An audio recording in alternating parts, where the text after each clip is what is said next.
하나님 아버지 감사합니다. 우리 귀한 새벽교회 성도님들 이렇게 귀한 금요일 밤에 함께 모여 하나님 바라보며 말씀 가운데 한 주를 정리하고 하나님 붙들고 나아갈 수 있기를 결단하게 하여 주시니 참으로 감사드립니다. 하나님 아버지 이 시간 말씀이 선포될 때 성령 하나님께서 우리 귀한 성도님들의 마음과 마음을 붙들어 주시고 세워 주셔서 아버지 하나님의 놀라운 음성 듣고 새로워지는 귀한 시간 되게 하여 주옵소서. 말씀 전하는 저에게 함께하여 주셔서 사람의 생각 전하지 아니하고 하나님의 뜻 전할 수 있도록 인도하여 주시며 말씀 듣는 우리 모두 가운데 함께하여 주셔서 말씀 가운데 꼭 필요한 말씀이 우리의 심령 가운데 새겨질 수 있도록 인도하여 주옵소서. 우리 주님 예수님의 이름으로 기도합니다. 아멘. 오늘 말씀은 기쁨이 되는 신앙입니다. 우리가 오늘부터 함께 나눌 말씀은 빌립보서 말씀입니다. 빌립보서 말씀은 우리가 당연하게도 바울이 빌립보 교회에 보낸 편지입니다. 지도를 제가 가져왔는데요. 여기가 그리스, 여기가 이제 오늘날 터키, 이제 저쪽에 이제 예루살렘 이렇게 있는데 여기는 아프리카고요. 빌립보는 여기에 있는 도시입니다. 이 바울이 제2차 전도 여행 때 이 아시아 지역을 전도하다가 환상을 보고서 유럽으로 여기서부터 이 대륙부터 유럽이거든요. 유럽으로 넘어가서 복음을 전하게 되었는데 근데 첫 번째로 복음을 전한 도시가 바로 빌립보입니다. 이 빌립보 도시는 여러분 알렉산더 대왕 들어보셨죠? 그 알렉산더 대왕의 아버지였던 빌립 2세가 세운 도시였습니다. 이 빌립 2세가 자기 이름을 따서 도시를 세운 거죠. 근데 이 빌립보에는 금광이 있었다고 합니다. 그래서 예전부터 부유한 도시였어요. 이 알렉산더가 훗날에 저쪽 서쪽까지 다 점령을 해 나가는데 돈이 필요하잖아요. 그때 이 금강에서 캔 금으로 자금을 충당했다는 기록이 남아 있습니다. 로마 시대 때에는 그 시저라는 사람이 있었는데 그 시저를 죽인 브루투스라는 사람이 있었어요. 이 브루투스와 카시우스라는 사람이 한편이 돼서 시저를 죽였었는데 이 시저의 양아들이었던 아우구스투스, 다음 황제가 되는 아우구스투스가 안토니우스라는 사람과 힘을 합쳐서 전쟁을 벌였던 곳이 바로 빌립보였다고 합니다. 그래서 이 빌립보에서 큰 전쟁을 하게 되었고 거기에서 이제 아우구스투스가 전쟁에서 이기게 되어서 다음 황제가 되었죠. 그 다음에 이제 로마에서 이 빌립보라는 도시를 특별 관리해 줍니다. 특별히 전쟁에서 이제 싸웠다가 은퇴한 군인들을 이 빌립보에서 살게 했는데 이 빌립보 주변에 아주 큰 땅들을 이 군인들한테 나눠주고 이 도시에서 살 수 있게 해준 거죠. 특별히 로마의 직할 식민지로서 로마 시민들이 아주 많이 살았던 도시가 빌립보였다고 합니다. 그러니까 우리 아까 처음에 봤을 때 그 그림에서 봤듯이 이 빌립보 도시 자체가 높은 계층의 사람들도 많았고 돈 많은 사람들도 많았고 쉽게 말하면 잘 나가는 도시였던 것입니다. 바울이 이 빌립보 교회 갔을 때, 그 빌립보라는 도시에 갔을 때 전도했을 때에도 아주 보통 다른 도시와는 다른 일들이 벌어집니다. 우리 아까 이지수 일사님 말씀하셨는데 그 사도행전에 보면 나와요. 대부분의 유대 이런 도시 가서 복음을 전도할 때에는 바울이 유대인 회당에 갔습니다. 유대인들이 아무래도 말씀을 잘 알고 있으니까 이 말씀을 해석하면서 복음을 전하는 작전을 세웠던 거죠. 이 빌립보 도시에 가서도 그래서 성전을 찾으려고 했는데 성전을 찾으려고 집 밖을 나가는 길에 그 집 밖에 있었던 여인들이 있어서 그 여인들에게 길을 물어본 거예요. 근데 그 여인들에게 길을 물어보다가 이 여인들을 먼저 전도하게 됩니다.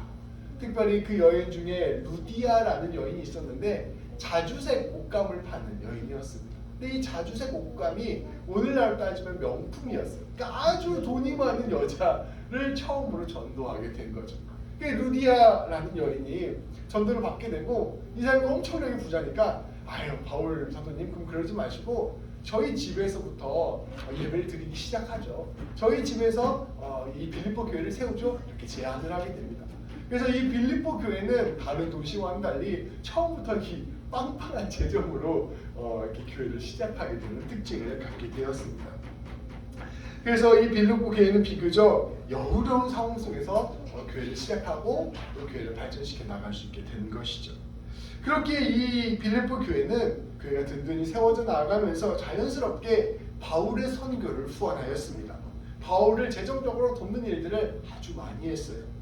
바울은 우리 사도행전 말씀이나 우리 지난 고린도전서 말씀을 통해서도 알 수 있듯이 자기가 직접 돈을 벌면서 전도를 했습니다. 바울의 직업은 천막을 만드는 일이었어요. 천막을 만들어서 그걸 가지고 돈을 벌어서 자기 돈을 가지고 복음 전도를 했는데 아무래도 어려운 사람들을 돕기도 하고 전도할 때 비용도 필요하게 되고 이러다 보면 재정적으로 부족할 수 있잖아요. 이럴 때 빌립보 교회가 많이 후원을 해줬습니다.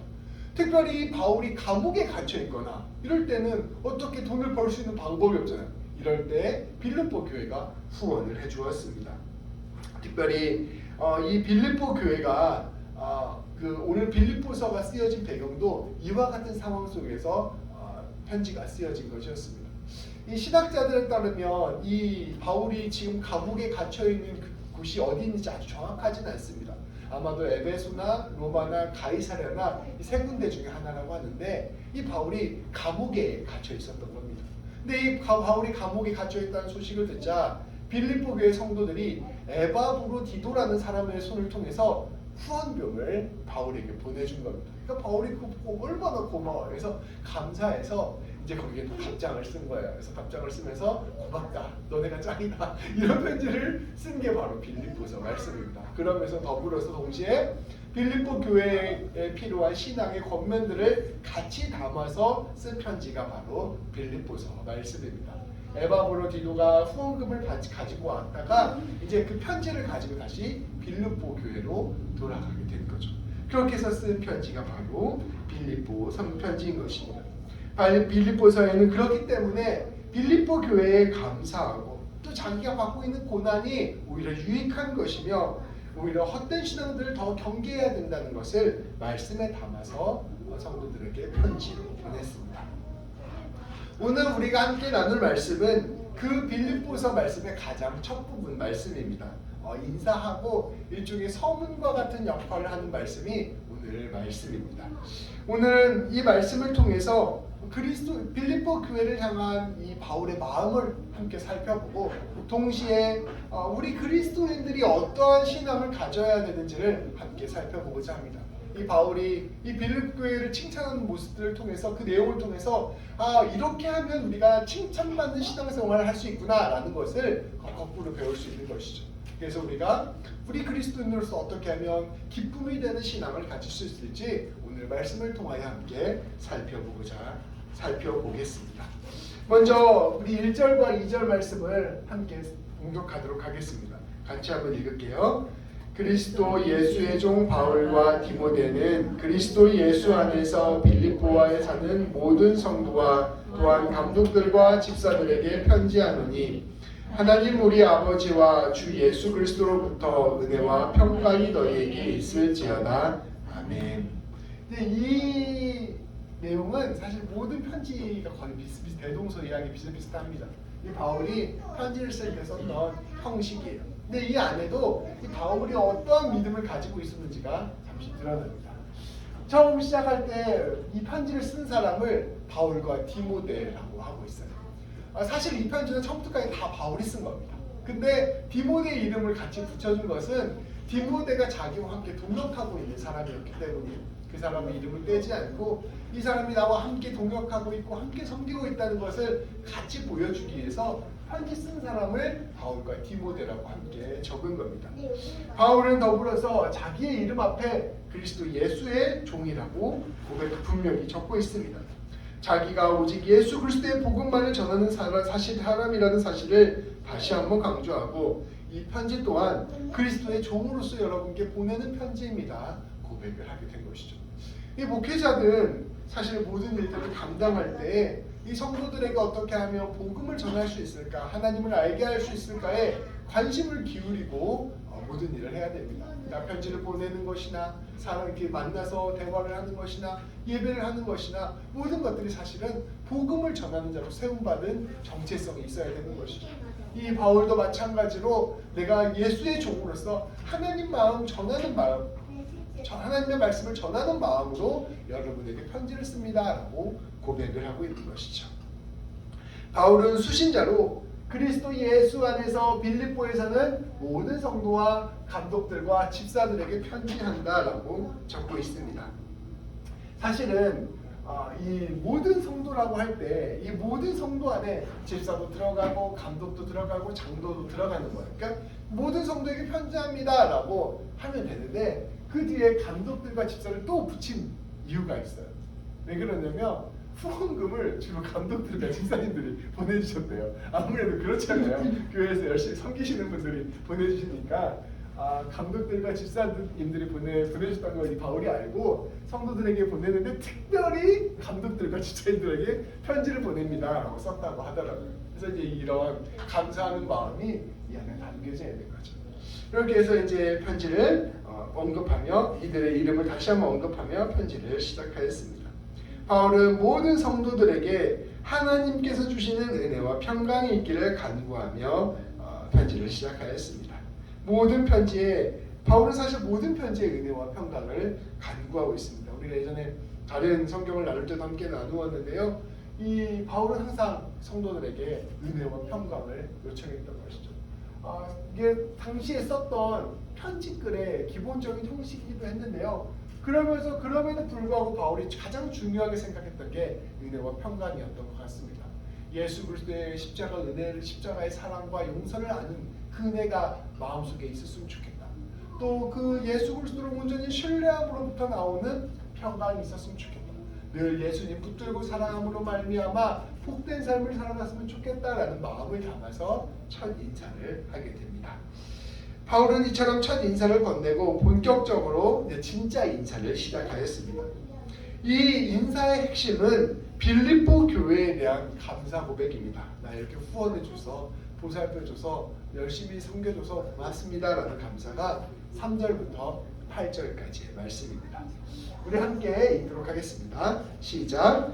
내가 너희를 생각할 때마다 나의 하나님께 감사하며 간구할 때마다 너희 무리를 위하여 기쁨으로 항상 간구함은 너희가 첫날부터 이제까지 복음을 위한 일에 참여하고 있기 때문이라. 너희 안에서 착한 일을 시작하신 이가 그리스도 예수의 날까지 이루실 줄을 우리는 확신하노라. 내가 너희 무리를 위하여 이와 같이 생각하는 것이 마땅하니 이는 너희가 내 마음에 있음이며 나의 매임과 복음을 변명함과 확정함에 너희가 다 나와 함께 은혜에 참여한 자가 됨이라. 내가 예수 그리스도의 심장으로 너희 무리를 얼마나 사모하는지 하나님이 내 증인이시니라. 아멘. 바울은 3절 말씀에서 저는 빌립보 교회를 생각할 때마다 늘 하나님께 감사합니다 라고 고백하였습니다. 그리고 그 4절 말씀에 이어서 저는 빌립보 교회를 위해 기도할 때마다 항상 기쁜 마음으로 기도를 드립니다 라고 고백하고 있습니다. 5절 말씀에 그 이유가 나와 있는데 너희가 첫날부터 이제까지 복음을 위한 일에 참여하고 있기 때문이다 라고 고백하고 있습니다. 이 말은 다시 말하면 바울이 이 빌립보 교회를 세우고 사람들을 전도해서 교회를 일으킨 다음부터 지금에 이르기까지 늘 이 사람들은 바울을 위해 헌신하고 바울을 돕는 일들을 해왔기 때문입니다. 우리가 아이를 키울 때 특히 이제 아직 이은희찬솔처럼 어린 아이일 때는 항상 부모가 아이를 위해서 무언가를 해줘야 됩니다.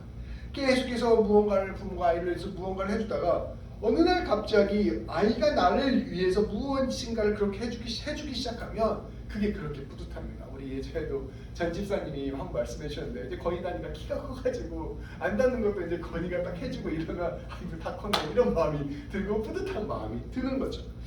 이게 사실은 애가 나한테 크게 도움이 되어서라기보다는 우리 아이가 이만큼 자랐구나라는 것을 느끼기 때문이라 저는 생각합니다. 부모의 입장에서는 아이가 성장하고 성숙하는 것만큼 뿌듯한 게 없기 때문입니다. 우리 성도님들 다 부모님들이시라서 잘 그런 것들을 느끼게 될 것입니다. 근데 저는 바울이 빌립보 교회를 보면서 이러한 마음이 들었을 것이라 생각합니다. 바울은 빌립보 교회가 든든히 세워져 나갈 때 그저 빌립보 교회가 자기 교회만 생각하지 않고 선교에 동참하는 것을 보면서 크게 기쁜 마음, 뿌듯한 마음이 들었던 것입니다. 이렇게 자기의 것을 나누는 것이야말로 진정한 성장이기 때문입니다. 빌립보 교회가 스스로 부흥하고 잘 되는 것만 보더라도 참 좋은데, 이 빌립보 교회가 기꺼이 자기가 가진 것을 나누고 섬기는 것을 보면서 이 교회가 정말로 성장한 교회구나, 성숙한 교회구나 라는 것을 느끼게 되면서 얼마나 이 바울이 감사하고 감격했는지 모른다는 것이죠. 마음이 성숙하지 않으면 우리는 진짜 결국 결코 자신의 것을 나눌 수가 없습니다. 이 빌립보 교회가 이처럼 성숙한 교회였던 것입니다. 바울은 빌립보 교회의 이러한 성장과 성숙이 앞으로도 계속되기를 간절히 바랐습니다. 바울은 고백합니다. 여러분 안에서 착한 일을 시작하시는 분이 계십니다. 바로 우리 하나님께서 이 빌립보 교회 안에서 선한 일, 착한 일, 이렇게 헌신하고 나누는 일을 시작하게 하셨습니다. 그리고 우리 하나님께서 그리스도 예수의 날까지, 이것은 예수님이 다시 오시는 그날까지 그 놀라운 일들을 계속해서 이루어 가실 것입니다. 우리 예수님께서 다시 오시는 날에 이 모든 선한 일을 마침내 완성하실 것입니다. 저는 이것을 확신하고 있습니다. 바울은 빌립보 교회가 이처럼 귀한 일들을 감당할 수 있었던 것은 그들 안에서 하나님이 역사하셨기 때문이라 굳게 믿었습니다. 우리가 누군가를 돕고 섬기고 누군가의 선교에 참여하고 이 모든 일들을 할 때, 우리가 교회 헌신하고 우리가 교회 봉사하고 하는 모든 일들을 할 때 우리는 우리의 힘으로, 우리의 능력으로, 우리의 결단으로 한 것처럼 보이지만 우리 안에서 하나님께서 우리를 통하여 일하시기로 결단을 하신 것입니다. 우리 하나님께서 우리를 통하여 그렇게 귀한 일들을 이루어가고 계신다는 것이죠. 그리고 우리가 그렇게 함께 하나님께 우리의 삶을 내어드릴 때 우리 하나님께서 우리와도 끝까지 함께 하신다는 것을 이 말씀은 우리에게 보여주고 있습니다. 바울은 이처럼 하나님의 일에 기꺼이 나선 빌립보 교회를 참으로 귀하게 여기고 사랑했던 것입니다. 바울은 이처럼 복음 전도에 힘쓰고 사랑하고 나누기에 힘써준 빌립보 교회를 진심으로 사랑하고 마음에 품고 그 성도들을 그리워한다고 고백하였습니다. 그 밑으로 나오는 이 말씀은 이 바울의 자기의 애틋한 심정을 보여주는 말입니다. 바울은 자신이 이렇게 빌립보 교회를 사랑하고 있음이 당연한 일이라고 고백하였습니다. 바울은 자신이 감옥에 갇혀 있을 때나 또는 복음을 선포하고 있을 때나 빌립보 교회가 늘 함께 해줬다고 고백합니다. 그리고 그 모든 것에서 빌립보 교회의 사랑을 느꼈다고 고백합니다. 그래서 자기가 예수님의 심정으로, 자신 마음속으로 얼마나 빌립보 교회를 그리워하고 사랑하고 있는지를 하나님께서 아십니다라고 고백하기까지 이릅니다. 빌립보 교회는 이처럼 늘 바울과 함께했고 늘 바울을 섬겨주었고, 그렇기 때문에 바울 또한 빌립보 교회를 애틋하게 생각하고 사랑하고 그리워하며 이들 위해서 날마다 기도한다는 사실을 이 말씀을 통하여 고백한 것입니다. 바울은 이러한 마음으로 이제 빌립보 교회를 위해서 내가 이렇게 기도하고 있습니다 하는 기도 제목을 함께 나누었습니다. 9절부터 11절까지 말씀입니다. 여러분이 저를 이렇게 사랑해 주었고 저도 여러분을 이렇게 사랑합니다. 그래서 그 마음으로 이렇게 계속해서 기도합니다 라고 이야기하며 9절부터 11절까지 말씀을 선포하고 있습니다. 우리 같이 한번 읽어볼까요? 내가 기도하노라 너희 사랑을 지식과 모든 총명으로 점점 더 풍성하게 하사 너희로 지극히 선한 것을 분별하며 또 진실하여 허물 없이 그리스도의 날까지 이르고 예수 그리스도로 말미암아 의의 열매가 가득하여 하나님의 영광과 찬송이 되기를 원하노라. 아멘. 바울은 빌립보 교회를 보면서 참 사랑이 가득하구나, 참 성장하고 성숙된 교회구나 라고 생각했습니다. 근데 바울은 거기에서 그치지 않고 저는 계속해서 기도하고 있습니다. 여러분의 사랑이 더욱더 성장하고 성숙하기를 기도합니다. 고백한 것입니다.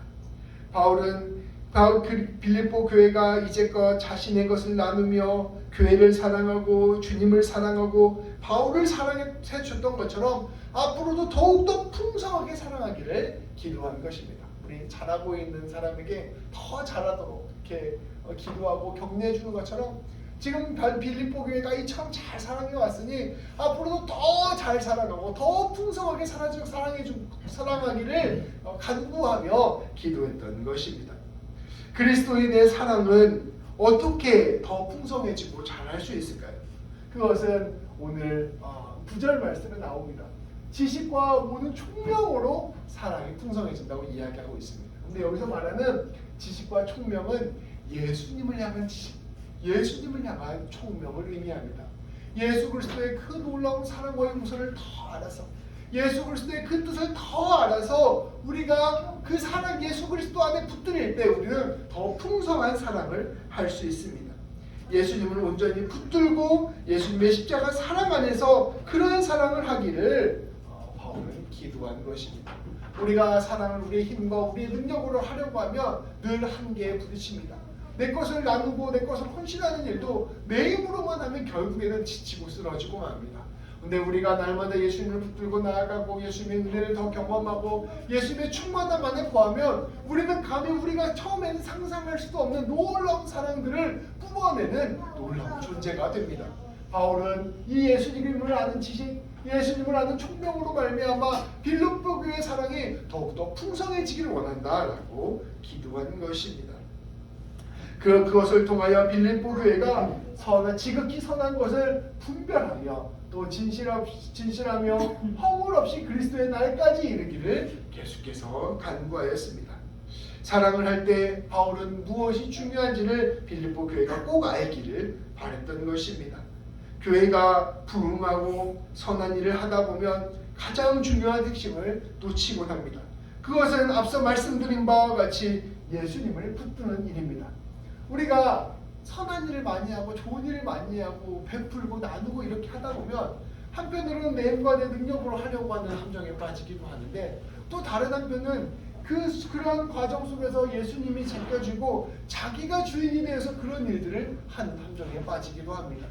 네, 바울은 여러분 사랑을 풍성하게 할 때 꼭 분별해야 되는 것이 있습니다. 지극히 선한 것을 분별해야 됩니다. 그것은 다름 아닌 예수님 붙들고 나아가는 것입니다 라고 다시 한번 강조한 것입니다. 그리하여 세상의 방식으로 성장하고 세상의 방식으로 사랑하는 것이 아니라 예수님의 방식으로 성장하고 예수님의 방식으로 사랑하기를 원하는 것입니다. 진실되고 거룩한 마음으로 그렇게 성장하기를 원하는 것입니다. 여러 가지를 나누고 헌신하여서 교만과 자랑의 함정에 빠지는 것이 아니라 겸손함과 섬김의 사랑을 끝까지 해나가기를 깊이 간구한 것입니다. 그렇게 하여서 주님 안에서 진실한 사람들, 거룩한 사람들, 예수님 붙들린 사람들, 그러한 사랑을 나누는 사람들로 성장해 나가기를, 그렇게 그리스도의 날까지 이르기를 깊이 간구한 것입니다. 그러한 것들을 통하여 결국 예수 그리스도로 말미암아 의의 열매가 가득한 사람들이 되기를 소망했습니다. 사랑과 희락과 화평과 자비와 양성과 오래 참음과 충성과 온유와 절제, 이 놀라운 성령의 열매가 그 성도들 안에 가득 채워지기를 원했습니다. 이 빌립보 교회는 예수님을 믿고 난 다음부터 사랑을 실천하려고 노력했고 나누려고 노력했습니다. 근데 이게 겉으로만 그렇게 사랑을 한다고 될 문제가 아니잖아요. 마음속 가장 깊은 곳에서부터 하나님을 진실로 사랑하고 이웃을 진실로 사랑하는 존재가 되어야 됩니다. 그것은 오직 예수님을 붙들고 갈 때만 가능한 일입니다. 그러니 바울은 계속해서 예수님 붙드십시오. 여러분의 사랑이 인간적인 사랑이 되지 않도록 계속해서 노력하십시오. 그래서 궁극적으로는 여러분 한 사람 한 사람이 예수님 닮은 사람, 성령의 열매를 맺은 사람, 진실함과 거룩함으로 세워지는 사람이 되십시오 라고 깊이 기도한 것입니다. 바울은 그 빌립보 교회 성도들이 진짜 그리스도인 되기를 원하는 것입니다. 그렇게 될 때 하나님께 영광 돌리는 삶, 찬송 드리는 삶이 될 수 있다라고 이야기하는 것이죠. 우리 오늘 말씀을 보면 우리 그리스도인들이 어떤 모습으로 성장해야 되는지 그 모습을 우리는 살펴볼 수 있습니다. 또한 우리 교회가 어떤 모습으로 나아가야 할지를 함께 깨달을 수 있습니다. 첫 번째로 우리 그리스도인들은 두 가지 차원의 성장과 성숙이 필요한데, 첫 번째로 빌립보 교회처럼 사랑하고 나누고 섬기는 신앙의 성장이 필요합니다. 우리가 우리의 신앙이 성장하고 우리가 온전한 그리스도인이 되기 위해서는 그냥 교회에 와서 받는 것만으로는 절대 되지 않습니다. 우리는 늘 처음 신앙의 시작에서부터 사랑하고 나누고 헌신하는 일에 한 걸음 한 걸음 내딛어야 됩니다.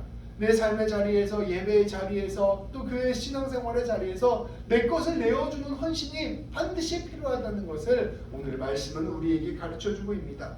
나의 것을 내어줄 때, 헌신과 사랑의 삶을 살 때, 용서하고 품는 구체적인 삶의 실천이 있을 때 성장합니다. 제가 전에 대학부에 있을 때요, 큰 방학 때마다 큰 두 행사가 있어요.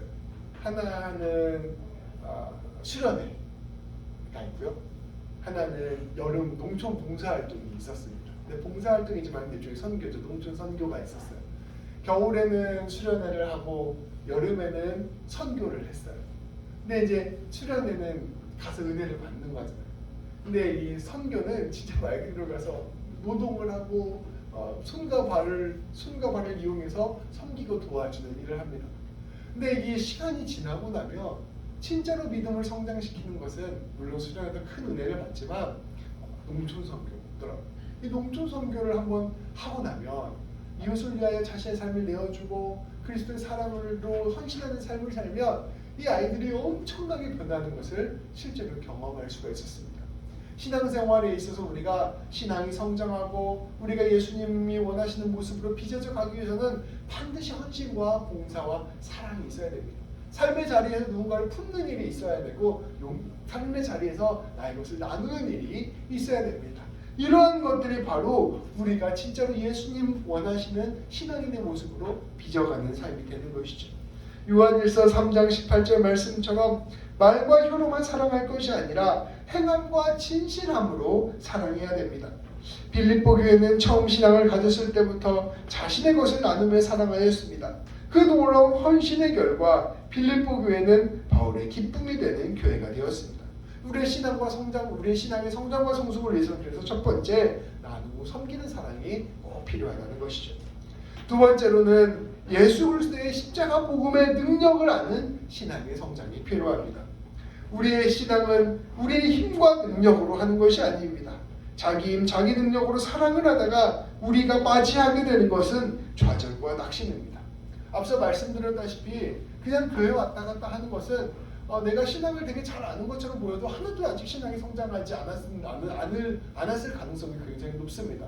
우리 수업 시간에 막 수업 듣고 나면 다 한 것 같은데 집에 가서 설명해 보라고 하나도 설명 못 하잖아요. 그런 거랑 비슷해요. 그래서 그냥 왔다 갔다 하는 신앙은 그냥 머물러 있는 신앙의 가능성이 높죠. 근데 우리가 막상 사랑을 하고 헌신을 하고 용서를 하고 품고 이런 걸 해보면 내 신앙이 형편없다는 걸 깨닫게 됩니다. 사랑하려고 했는데 사랑이 하나도 안 되고, 헌신하려고 하는데 헌신이 하나도 안 되고, 용서하려고 하는데 용서는 개뿔 이렇게 밀려 올라오는 분노만 뿜어져 나올 때 훨씬 더 많음을 고백합니다. 그때 우리는 진실로 내가 부족한 신앙이구나라는 걸 깊이 깨닫게 되는 것이죠. 근데 그때 내 힘과 내 능력으로 하려고 하는 것이 아니라 그때 하나님을 붙들고 그때 예수 그리스도의 십자가를 바라보고 그때 주님의 성령을 붙들고 나아갈 때 우리는 한 단계 더 도약한 풍성하고 더 깊은 신앙의 성장과 성숙을 이룰 수 있게 되는 것입니다. 사랑하지 못하는 자기 자신을 보며 낙심합니다.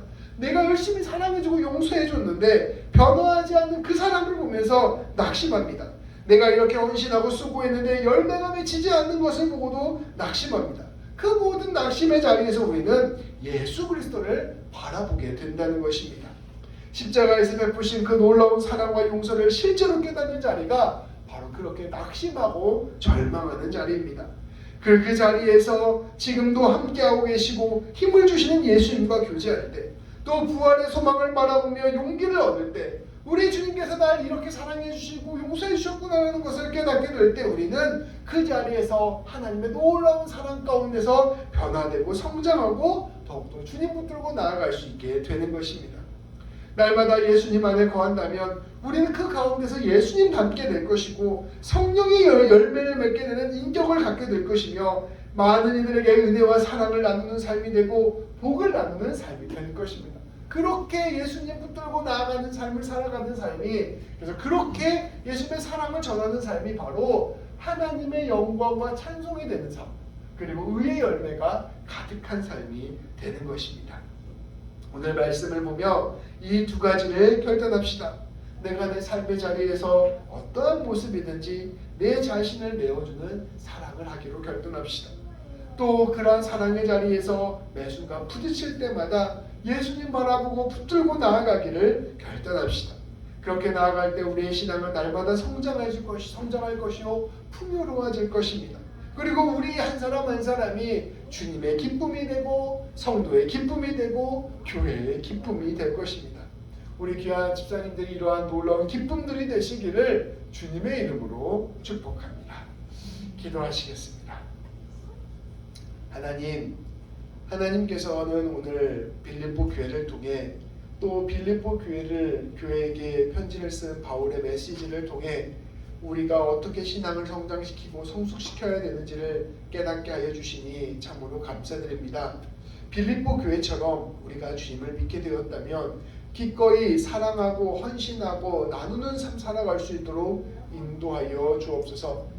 아직 내가 준비가 덜 되었다고, 아직 내 신앙이 크지 않다고, 아직 내가 가야 할 길이 많다고 그러한 일을 회피하지 않게 하여 주시고, 가장 작은 일에서부터 사랑을 나누고 헌신하며 주님 붙들고 나아가는 우리 모두가 될 수 있도록 인도하여 주옵소서. 하나님 아버지, 그렇게 우리가 주님의 일들을 감당해 나가다가 낙심하고 실망한 일이 있을 때 아버지, 그때 우리가 예수님 붙들고 나아갈 수 있도록 인도하여 주옵소서. 예수님의 십자가의 사랑을 깊이 묵상할 수 있는 우리가 되게 하시고, 주님의 부활의 소망을 온전히 바라보는 우리가 되게 하여 주시고, 지금도 이 순간 함께 하시는 그 예수님 교제하는 우리가 되게 하여 주옵소서. 그리하여 우리가 날마다 예수님으로 채워지게 하여 주시고, 날마다 예수님 닮아가게 하여 주시고, 날마다 주의 놀라운 뜻 이루어가게 하여 주셔서 우리의 모든 삶이 의의 열매를 맺고 하나님께 영광 돌리고 하나님 찬송하는 귀한 삶 될 수 있도록 인도하여 주옵소서. 아버지, 우리 귀한 임미경 집사님, 이준수 집사님, 아버지 하나님 임경미 집사님, 전재 집사님, 이서림 사모, 아버지 이렇게 귀한 말씀 듣게 해주심을 감사합니다. 하나님, 너무나 귀한 우리 성도님들 하나님의 귀한 사람으로 불러주시고 복의 통로로 세워주셨사오니 아버지, 오늘 말씀처럼 귀한 일 감당해 나가는 귀한 삶 살아갈 수 있도록 인도하여 주옵소서. 우리 주님 예수님의 이름으로 기도합니다. 아멘.